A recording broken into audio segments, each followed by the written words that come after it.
Hey, Kids Cook Real Food. Katie Kimball here for the Healthy Parenting Connector, where, as always, the goal is to connect you, parents who so desperately want to raise healthy, independent adults, with the experts who have the information you need. You know that we're all about connection, confidence, and creativity. And today's expert is so steeped in connection, it's going to be awesome. And you know, when a family member is melting down, whether they're large or small, we need to connect with them. And Dr. Bryson's going to help us do that in the most effective, brain-based way. Thank you so much, Tina, for being here. Thank you so much for having me. Yes, lots of tantrums, no matter the age, especially right now. So we can certainly talk about, and there's no magic bullet, but there are ways to either handle it more effectively or to use it as an opportunity to teach our children about how we will show up for them when they are at their worst. So even if we can't pull them out of the tantrum quickly, we can still respond in a way that builds their brain and builds the relationship.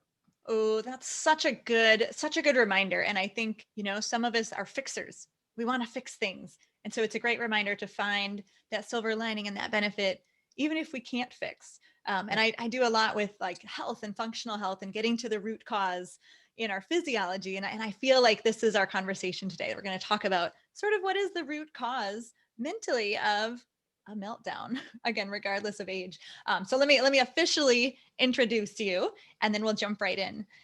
Dr. Tina Payne Bryson is a psychotherapist, and she's the founder and executive director of the Center for Connection. Told you that was coming up. That's a multidisciplinary clinical practice, and also is founder and executive director of the Play Strong Institute, a center devoted to study, research, and practice of play therapy through a neurodevelopmental lens. I can't wait to learn a little more about that. Tina's also the author of Bottom Line for Baby, which just was released in 2020. Look that up if you have or know anyone with a baby or toddler. And she's the co-author with Dan Siegel of The Power of Showing Up, The Yes Brain, and 2 New York Times bestsellers, which are fantastic. You must run and get them right now from your library or your local bookstore. The Whole Brain Child and No Drama Discipline. These resources are helping parents literally all over the world. They're in like a bajillion languages. Dr. Bryson also keynotes conferences and conducts workshops for kids, parents, educators, clinicians, and industry leaders worldwide. And she's a superstar in media like Time, Good Morning America, the New York Times, and Real Simple. I'm so honored to have her here on the Healthy Parenting Connector. And I love that Tina says the most important part of her bio is that she's a mom.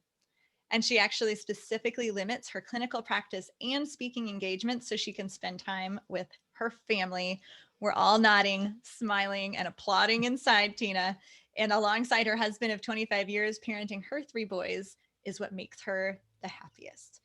I think all of us would say that in our heart of hearts. We're the happiest when we're with our families.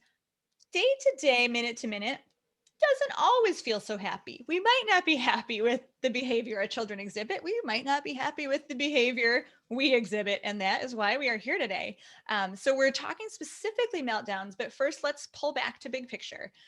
Catch us up on the basic philosophy of the whole brain child and how that can if you can help parents understand like the power of understanding our brains. Yeah, I never meant to be a parenting author. That was never my plan. Really? I never thought I would ever write books. It never crossed my mind. My plan was to be a high school English teacher, and I did that for a period of time. And then I went to grad school to become a social worker, and I am a social worker. That's what my PhD is in as well. And I was a really frustrated grad student because I'm such a curious learner myself. And so I was sitting in these classes and I was asking all of these questions. Like, for example, they would say this particular type of therapy is the best evidence-based approach for this particular diagnosis. And I would say, but why?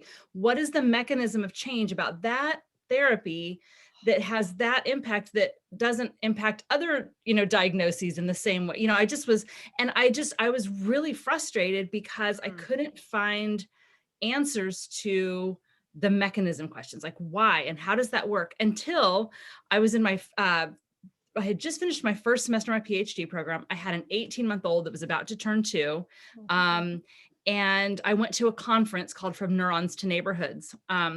And Dan Siegel, my co-author, was the keynote speaker. And he gave this presentation about something called complexity theory, or a chaos theory, that looks at how the differentiated parts, meaning things have their own particular jobs in the brain, and how when they are functionally doing their own jobs and linked together, so differentiated and linked, we have what's called integration. And integration leads to states that are flexible, adaptive, coherent, meaning we do what makes sense, energized, and stable. And then he was like, that's a pretty good definition for mental health.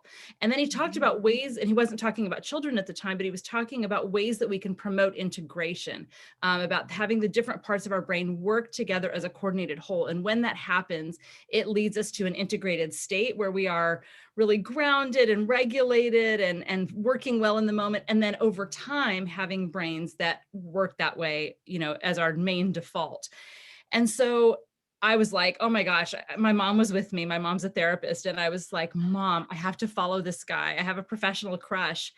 And so I took a class with him at UCLA. And then I studied with him for 10 years, deep into the science of interpersonal neurobiology, which really looks at lots of different forms of science, particularly about how science can help us understand our brain, which is embodied. It's part of our whole nervous system. So we're not just talking about an organ in our skull, and that'll come up as we talk about tantrums. So help us understand the brain, the mind, which is really our objective or our subjective experience, or what we give attention to, or what we focus on, or what we choose. And so the brain, the mind, and relationships. So really looking at those three things through this scientific lens. And so I started really studying this stuff when I had kids, and I kept having babies. I kept taking my nursing babies to Dan Siegel's study group. Unfortunately, he was really pro development. So he was like, sure, bring your nursing babies until they're mobile, they can come to study group, And so as I was, going to those and I was learning about the brain, it started really shifting how I understood my children's behavior, how I responded to their behavior, but more importantly, how I thought about my job as a parent, to be someone who isn't just like helping them be well behaved, or helping them have good character, which are important things, but more than just influencing the mind or the character or the developmental trajectory. What I was doing, the experiences I was providing for my children, were literally wiring their brain. And not just in my studies with Dan, but in my own studies and my doctoral work and since, what I've come to truly believe is that, and the science just more and more reinforces this every year, that the relational experiences our children have with us are the most important experiences in terms of how their brains get developed. So I think, the big picture is what we do as parents matters. We don't have to be perfect, and there's tons of hope around that. And the science backs us up on that. We can mess up all the time as long as we repair with our children. But that the experiences we provide our children, particularly relationally, are really the key to who they turn out to be. It's what science says is the most important predictor for how well they turn out, is that they have what's called secure attachment with us. And we can get into that. It's not at all the same thing as attachment parenting, but it's really about how we show up in those moments, how they come to trust us, the kind of relationship we have with them. So then as a parent, when I talk about the whole brain child or no drama discipline or anything, then I'm thinking about, okay, every time my kid has a tantrum or a behavioral issue, or I lose it as a parent, or anything that comes up in the course of our regular day, your kid throws a fit because you've cut their muffin in half, even though they asked you to, and then they're mad that you did it, and the muffin can't go back together, and they've lost their minds. You totally just proved that you're a parent, by the way. Yeah. We now all trust you. Or like, I remember one time my kid would not stop crying because I couldn't make the neighbor's cat come to the window. Like they just, these moments. So the way we handle those moments, it doesn't have to be perfect every time, but it's like, what is Katie, how our pediatricians tell us, like, don't worry about what your kid eats, like at a particular meal, or even in the course of a day. Think about what they're eating over the course of a week. Sure. That's sort of how I like to think about parenting too. It's like, what was my kid's experience like with me as a parent this week? Did I show up this week? Was I kind this week? I may have days or moments where I'm impatient, or I'm exasperated, or I don't even feel like I like my kid, and they can probably tell, right? We have those moments, but what is their overall repeated experience generally with me? And that's what matters. Well, that's a good positive reminder. And I love that your journey started with this neurons to neighborhoods, but then you sort of ended telling us like what matters is human connection. So we humans need to connect and our neurons need to connect, which is all pretty cool. And from one science geek to another, way to go asking why? What's the root cause? It just Yeah, jazzes me I'm up like as a well. 3-year-old. I'm like a constant 3-year-old. Yeah, and that's why I named my interdisciplinary center the Center for Connection, is because, and Mm. really our tagline on our website is that connected relationships lead to connected brains, integrated brains, Ah, and that professionals that are connected to each other are able to provide more, integrated care as well. So I love all the metaphor too. Yes, I was going to be an English professor, an English teacher, and my husband's an English professor, so I loved metaphor as well and stories and all of that. that's awesome. And that comes out in your books where you make things so easy for parents to understand and easy to explain to kids. So catch up the listeners out there who have not heard of you before. I'm very sad for them. What's the deal with integrating? We're talking left, right brain, upstairs, downstairs brain. Yeah, so there are lots of ways we can talk about integrating integration. In fact, we can think about like a micro level, like two cells connecting, like you mentioned, and then talk about different structures in the brain being connected. We can talk about the higher structures of the brain with the lower structures of the brain and the body. So we can do all of that, and then we can even go out wider to talk about relationships, like two individuals who are also functionally connected. You can do that in a family or a classroom or a community or a world at large, and that's one of the reasons I loved this framework for interpersonal neurobiology of integration. So the two, there are lots of different ones, but the two that will be most helpful for you and I in our conversation about meltdowns is to talk about the left brain and the right brain. Mm-hmm. So those would be, obviously they're anatomically separate in our brains. They have different jobs in the world. They're specialized to do different things. And we want them to both do their individual jobs.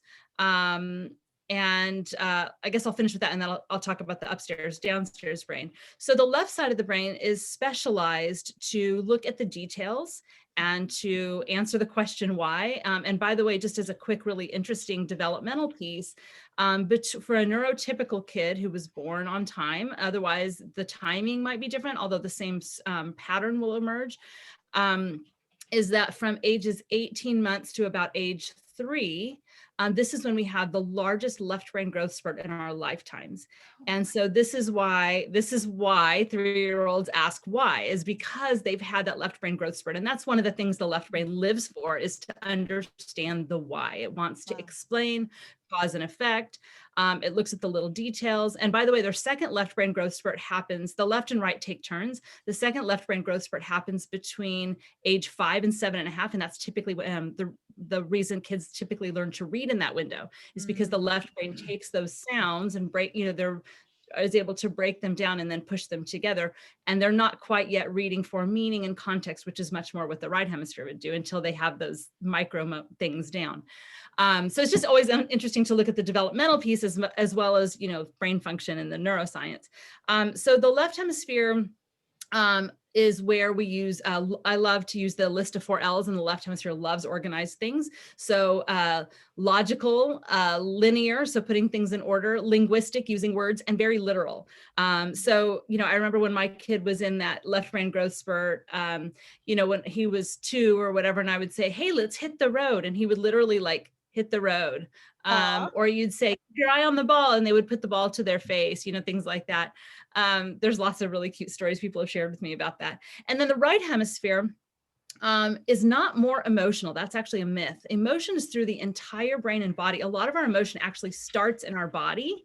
By the time your higher brain goes, I'm feeling really stressed, or I'm feeling really angry, your body's like, duh, I've already been knowing that a long time. You're just now catching up.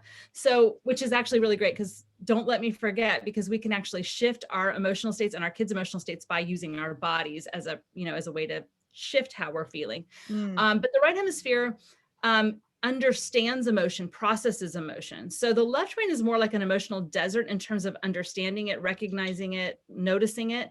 But the right hemisphere detects, understands, expresses emotion.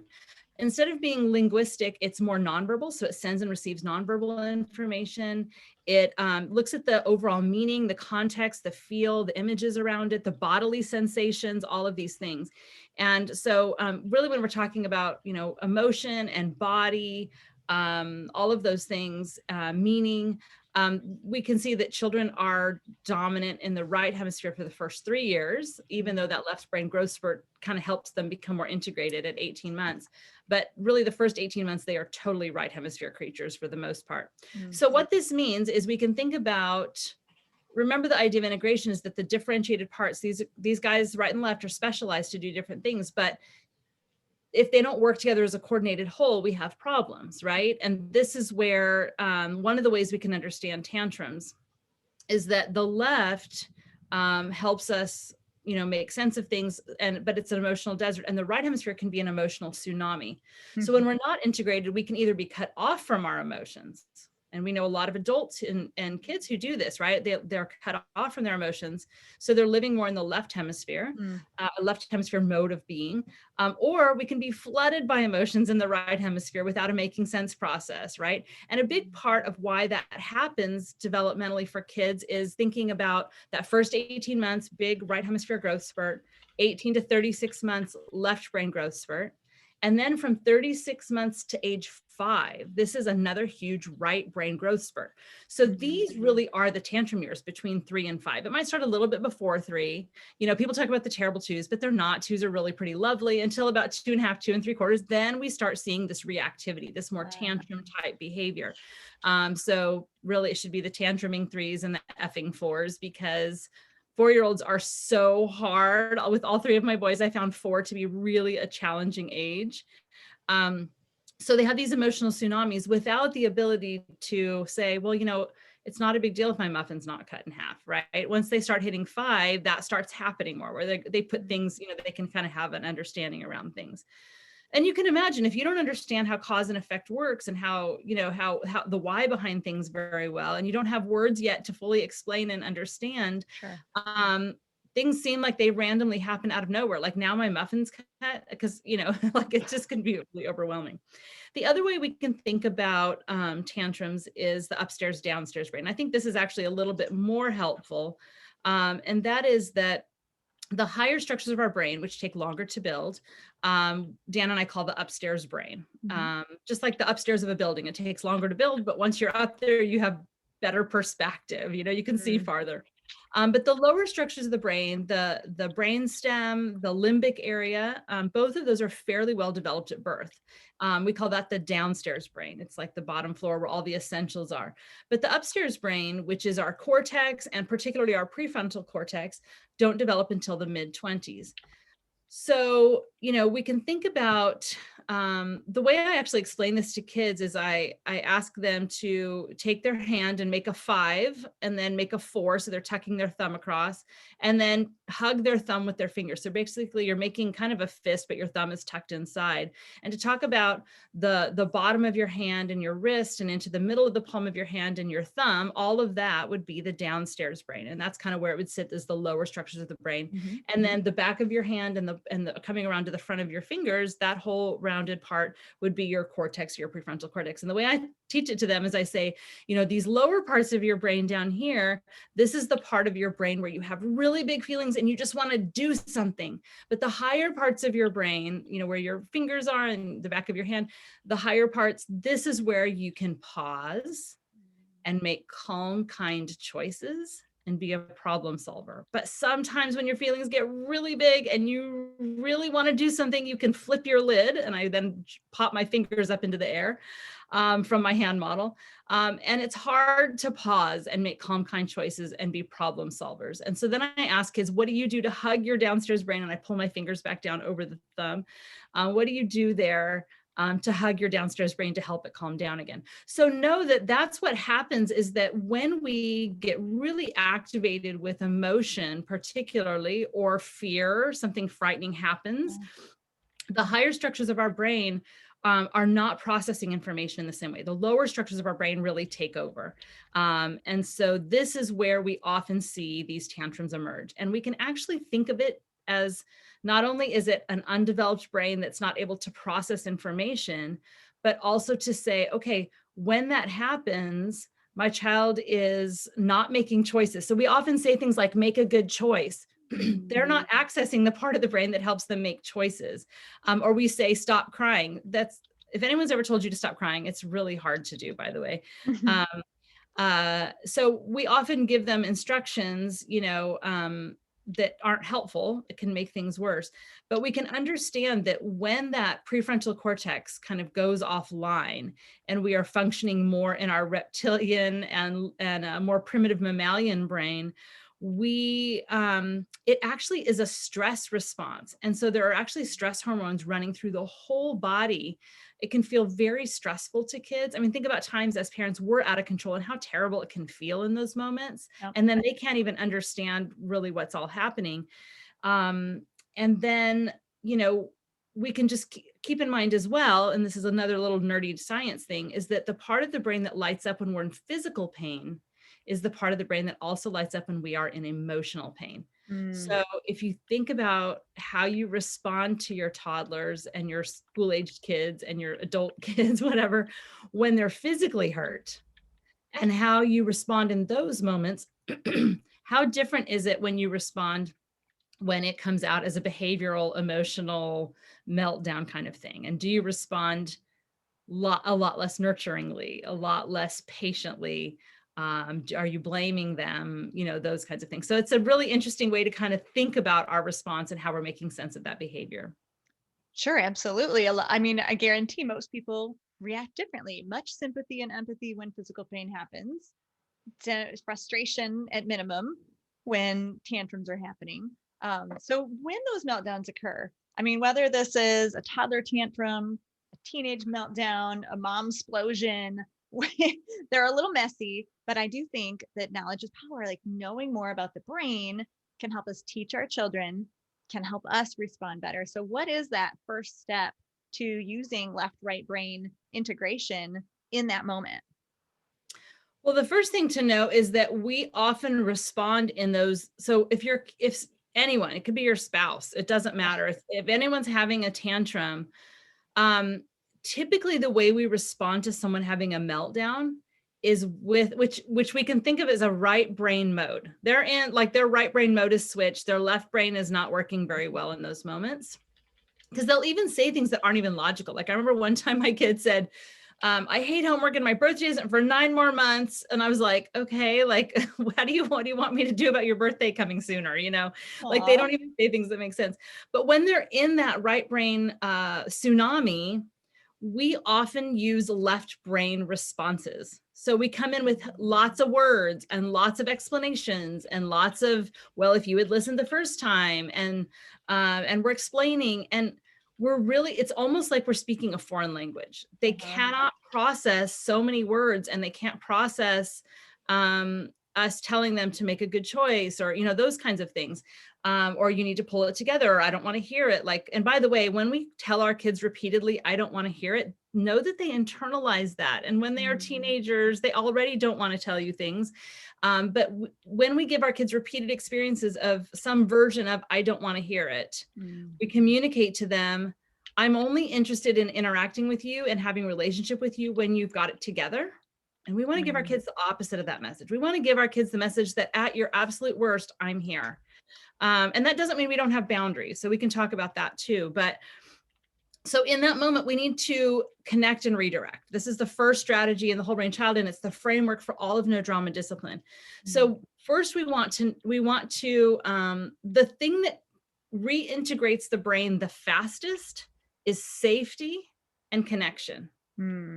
So keep in mind too, that, one of the things that happens when our lids flip is that we are having a threat response in our nervous system.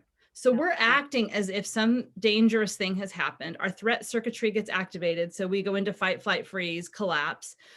which is why, by the way, why it's easier for us to soothe our children and be nurturing when they're physically hurt, because when someone's in a threat state and in a reactive state, it's contagious. So it can really activate us. It's harder for us to tap into that nurture, which is again, why knowledge is power. It's good to remind ourselves in that moment before we walk into interaction to say, my child needs help right now, because you're going to respond really differently if you're like, my kid's having a stress response and they need support, versus he's doing this to make me mad and I can't believe he's doing this to me again. You're going to respond really differently. So connection is the quickest way to get the brain back into connection as well. And so what we're going to do is think about empathy and using, if your kid's in a right hemisphere mode, you're like, okay, I got to use my right hemisphere. I'm going to connect right brain to right brain. That means I'm going to use a lot of nonverbal stuff. I'm going to use touch unless that's dysregulating for your child. Keep in mind individual differences. Some kids do not want to be touched when they're dysregulated, or it can be dysregulating, particularly if they're on the spectrum or have a sensory processing challenge. Sure. But touch, tone of voice, even how quickly you speak. If I say, oh, you're having a really hard time, like those are the right words, but the tone of voice isn't right and it's too fast. If I instead say, oh, you're having such a hard time. That's totally different from, I can see you're having a hard time. So it's really about how they feel felt in that moment. It's about connection and empathy. And when that happens, the brain, and especially if we add in some name it to tame it, which is basically some science around if we name our child's emotions accurately, or we try to, it can actually reduce reactivity in the right hemisphere, because we're bringing in left naming. But don't talk too much. Like, just say, especially if it's a teenager, I really caution you to not be too specific, because if you're like, oh, you seem embarrassed, or you seem really discouraged, they might say, like, you don't know anything about how I feel. If you just keep it generic, you can say, it seems like you're having a really hard day, or gosh, you seem so upset. What's going on? You can just keep it generic. Sure. And we can, when it's younger kids, especially, we're building emotional vocabulary, we can be more specific and just say, oh, you're so mad, it's time to get out of the bathtub. Is that right? Are you feeling mad? Like, we can actually be humble about it and ask them for their input. But we really don't want to do a lot of talking. We want to use mostly nonverbal. So we might say, oh, you're having such a hard time, or you're so angry, come here. And we reach out for them. We pull them to us. Or if it's an older kid that doesn't want to be held, you rub their back, or pat them. Just really connecting. And as kids get older, we can, just like when babies are little, we use a lot of sensory stuff, patting, rocking movement, singing, having them have the tactile experience of being close. As human beings, we love sensory input that's regulating. So for your older kid, a snack, or bringing them a snack or a drink, or a fuzzy blanket, or a warm beverage, like all these, turning the lights down or up, whatever is good for your kid. These can all be ways we can connect, but we start with connection. We start with empathy. And Katie, let me just give a really simple, practical thing here.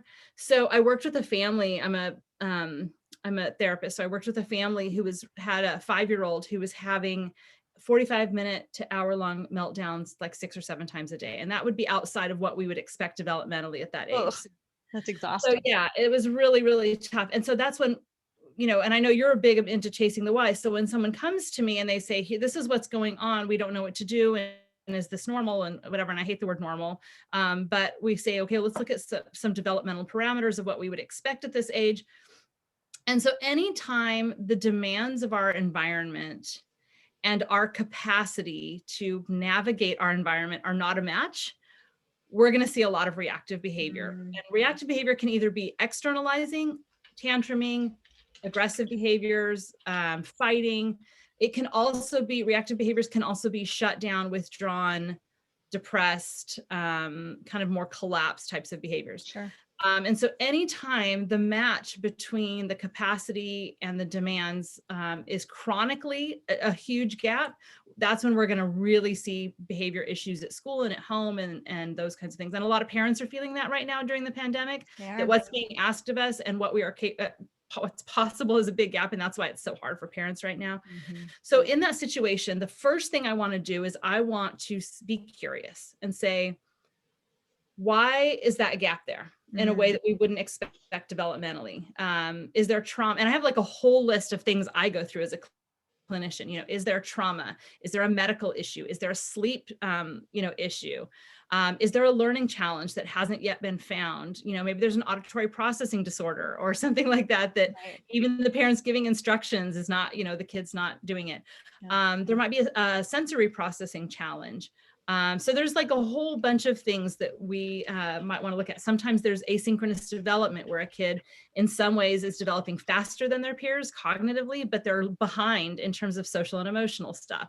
Wow. And those kids typically catch up, but a lot of the others I mentioned require intervention. So I want to chase the why, which is an idea from No Drama Discipline.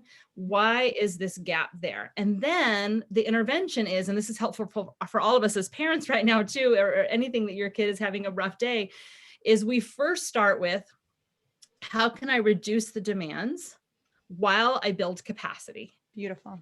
And so, because if that gap stays there, we have anxiety, depression, helplessness, hopelessness, all of that. So we want to start switching that around. So anyway, so this kid turned out had a sensory processing disorder. Parents didn't know. The world overwhelmed him, and that's why he was having these massive tantrums. And they had used strict discipline and punishment, and they had done everything and nothing was working, which is why they ended up in my office. I won't tell the whole story. It's a great story, but for time's sake, so we can get to other things. Ultimately, what this dad did typically was the tantrums became contagious. And you can imagine when they last that long, it's really hard to stay regulated that long. Yep. So the first thing we worked on was staying regulated ourselves as parents. So pausing for one moment before we enter into the tantrum. Obviously, unless your kid is about to hurt themselves or hurt someone else, you don't have time to pause. You have to jump in. But in your mind, as you're jumping in, say, my kid needs me right now. And I want to be the calm in the storm, which means I cannot be the storm. I want my kid to know, like, I've got you, right? And so we worked on that. And in a minute, I'll tell a strategy I used that helped this dad stay calm when nothing else worked. Perfect. But what I ended up telling this dad was, as parents, we're supposed to co-regulate. So when our kids are having a tantrum, we support, we use empathy, we connect with them, we help them calm down, we nurture them and provide comfort and all of that. And that does not make our kids more, his big thing was like, isn't that going to make him indulged and more spoiled, and the rest of the world isn't going to treat him like that? And so what I had to say to him, and he was a fitness guy. And so I said, okay, so when you lift weights, you do reps, right? You do repetitions. And as you do those reps, your muscle gets stronger. That's how the prefrontal cortex works. So every time you give your kid a rep of going from a dysregulated state back into a regulated state, you are strengthening that muscle so that he can do it for himself. So you're building his capacity and independence, not taking it away. It's the opposite. So I explained that to him. I had to overcome a lot of, dad just kept thinking he needed stricter discipline, even though that's what they had been doing and it wasn't working. Oh man. So I say to the dad, okay, so what happens when he's yelling, I want the blue cup, and he's screaming at you, and you're saying the blue cup's in the dishwasher, you can't have it, buddy. And it escalates. So he ended up, as we broke it down, he was like, he realized he had a really angry look on his face. He had a really aggressive tone of voice. He had a really aggressive posture, and he was yelling at his kid. And so we talked about how when someone responds that way to you, even if the kid started it, it activates our threat circuitry. So no wonder this kid was staying in these cycles of tantrum. So I said, okay, we want to give the opposite message of threat. We want to give the message of no threat. And this has been probably the thing that the most people have come back to me and said, this is the most helpful in getting my kid to calm down and getting me to stay calm. And it's in No Drama Discipline. But here's the idea. You get below eye level if you can, or sit down as low as you can get. When you get below someone's eye level, it immediately communicates to the more primitive parts of the brain, no threat. And then we stop talking. Like I said, with the left hemisphere, we talk. So I gave this dad, I said, you can say two things. You're only allowed to say two things.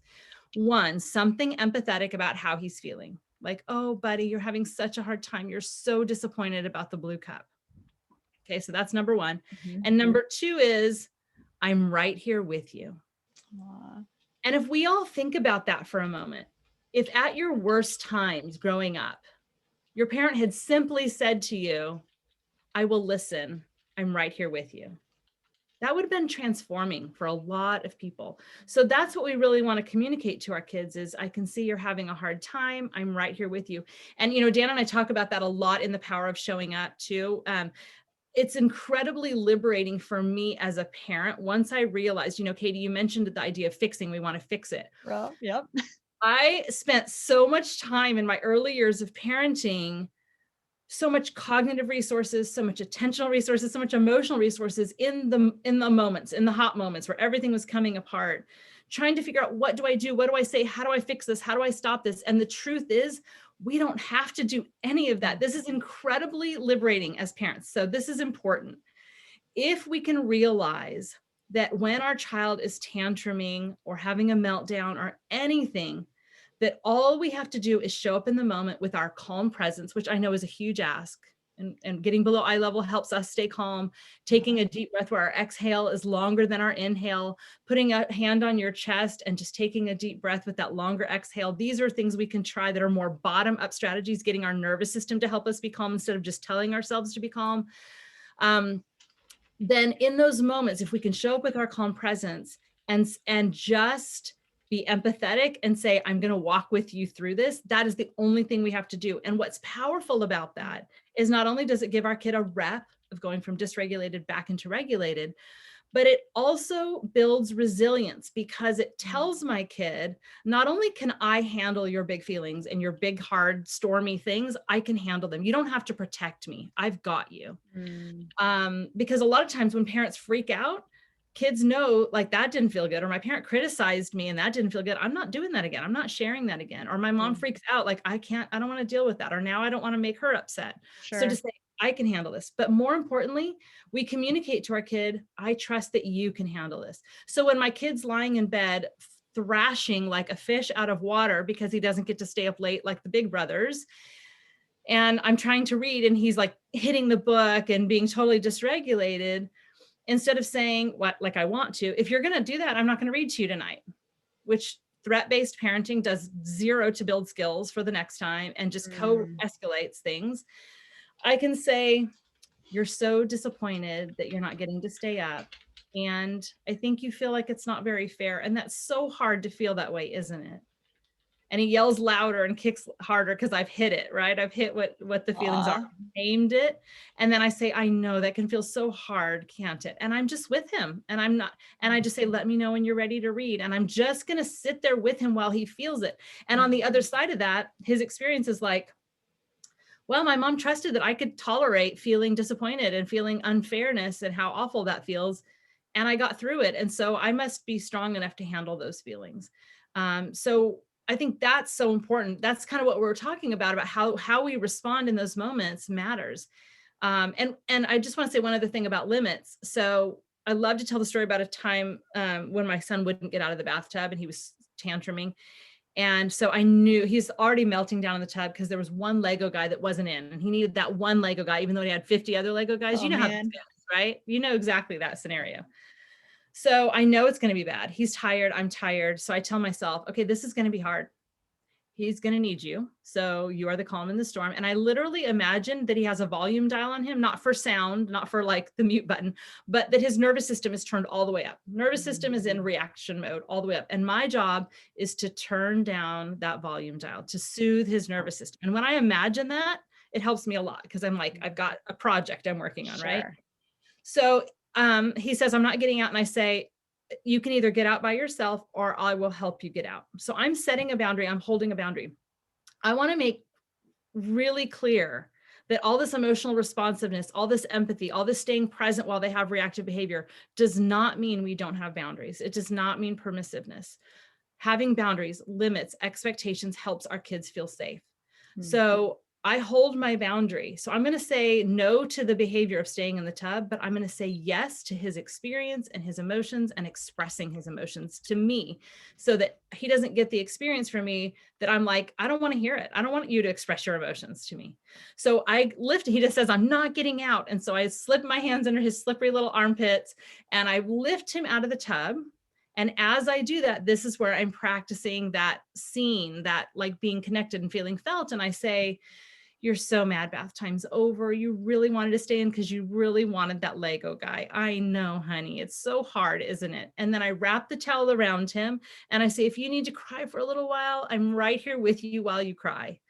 And he cries for a little while and I just comfort, comfort, comfort. And then he's ready to move on. And we go to story time. And then we can even have a conversation about it. We can say, you had a really hard time earlier. What do you think that was about? And it's okay to be upset, but it's not okay to splash mommy.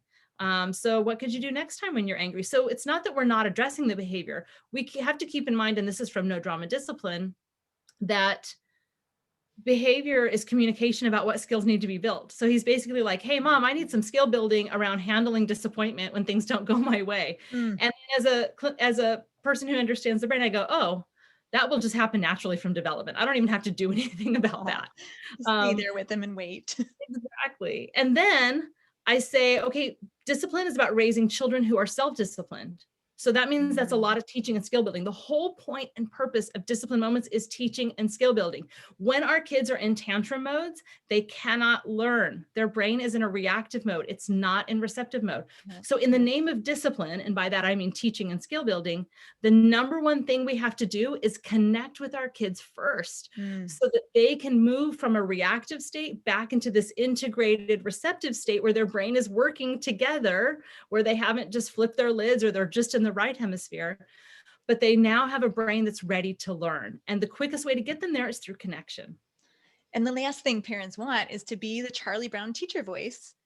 But you're saying exactly that when our kids are in reactive mode, when they're stuck either in downstairs brain or stuck in right brain and their emotions are flooding their systems, we are 100% wasting our words in Charlie Brown teacher mode. We can make it a lot simpler. All we have to do is say, I know, it's so hard. I know, right? And just hold them and hug them. And when your kids are teenagers, or a lot of people ask me like, okay, my 7-year-old, I try to comfort, I try to give empathy, and he doesn't want it. Please don't chase your child to force empathy on. I'm going to connect with you. That's disrespectful from my lens. There are people who disagree with me, but I think that the key is availability of your presence. We don't want it to be intrusive presence. And so we can say to our kid, like if your kid says, leave me alone, and slams their door, you wait a minute, you make sure they're safe. Yeah. But then you go in and you say, I'm just checking on you. Do you need anything? I will listen. And if they say, no, leave me alone, you say, okay, I'll come back and check on you in a little while, but I'm in the kitchen if you need me. So you just make yourself available. And that's kind of going to be the key for adolescence as well, is just being available or noticing those moments, because they hide, they're just so much more private. And to just say, you seem different. What's going on? I'll listen. Or can I make you a snack? Little acts of love and service go a long way with our teenagers. So true. And when we think about fight or flight, sometimes flight is the response or freeze that our kids are going to take, which means you got to just let them. We have one that I say is like a cat who needs to go and hide in the corner for a while and decompress and then come back. Yeah. It's funny. I feel like I should write something up like with categories of animals or something around this, but like each kid has kind of a more default mode, and it's really what their nervous system is driving them towards, right? So I had one kid that was a fight, no matter what. My second born was a flee. He would get under a table, under something, away. And then I had one that would just cry. He would just cry. He didn't want to fight. He didn't want to run. He wanted to be close, but he just wanted to cry, And so they all had their sort of different kind of thing. I know I like to shut down and move away when I'm upset. I need to get some space, when that happens. So we want to be respectful of individual differences too. For sure. So we got to connect. We got to use our right brain. We got to use our bodies. We got to connect ourselves to our kids. I know a lot of parents say, when you can hug your kid and you breathe slowly, you can feel them breathing slowly. Like this is science. It's totally a thing. Do you have other tips? You mentioned coming back to how to use the body to calm down emotions. Yeah. So I've used this a lot clinically, but I use it in my own life and with my kids too. Like I said, a lot of emotion actually starts in the body. And so we can actually shift emotional states by the way we breathe and move our bodies. So Amy Cuddy out of Stanford did that really cool study with people having a powerless pose where they were kind of slumped over, or a power pose where their arms were up in the air, their hands were on their hips, and they were standing forward like Wonder Woman. And within 3 minutes, they saw hormonal shifts. like cortisol changing and Right, right. testosterone changing. So it's pretty incredible science. And so I started using it clinically, and it's been really powerful. So Wow. with kids with anxiety in particular, they start talking about all the things they're worried about, lots of worry questions, lots of worry thoughts. And if we can say, okay, let's pause, and we're going to make our bodies into wet, floppy noodles, and see if you can get as floppy as you can get, heavy, heavy, floppy body. And you do it with them, and you have them hold that posture for a couple of minutes. Within a few minutes, their body then is like, so we have to remember that the body and the nervous system is like a big association machine. Okay. So for instance, Katie, if I had you get up and start walking around really fast and pacing and starting to breathe really fast and starting to talk really fast, within a couple of minutes, you would start feeling anxious and maybe a little lightheaded because you'd be breathing too shallowly. If you hold yourself with an angry face and an angry posture in your body, you will start feeling angry. And so this is great. We can be in this really relaxed posture. And it's almost like when your body does that, there's a call for a neural response. Anything Wow. related to this posture, please get activated. And so that's why having the dad sit below eye level in a relaxed posture activated totally different neural circuitry for him than when he was standing over his kid, shaking his finger with an angry posture and look on his face. Yeah. So if we want to feel relaxed, put your body in a relaxed state. If you want to feel more like, a lot of people get really tired and sleepy and bored being on Zoom all day and all this stuff, get your body up and moving. This actually worked. My husband was like a coach for many, many years, like coached 64 of our children's community league teams and stuff, little league, Whoa. basketball, soccer, all of it. I know. But when the kids would get all discouraged in the game, like because they were losing and their bodies would get all slumpy, I would be like, have them start jumping up and down and clapping like they're celebrating something. And it would totally shift the energy of the team. So yeah, we can use this. So when you start to see your kids, and another thing kind of related to that is our breathing, that when your exhale is longer than your inhale, so you can count in for like 4 or 5 on the in breath and then count out for 7 or 8 on the external breath.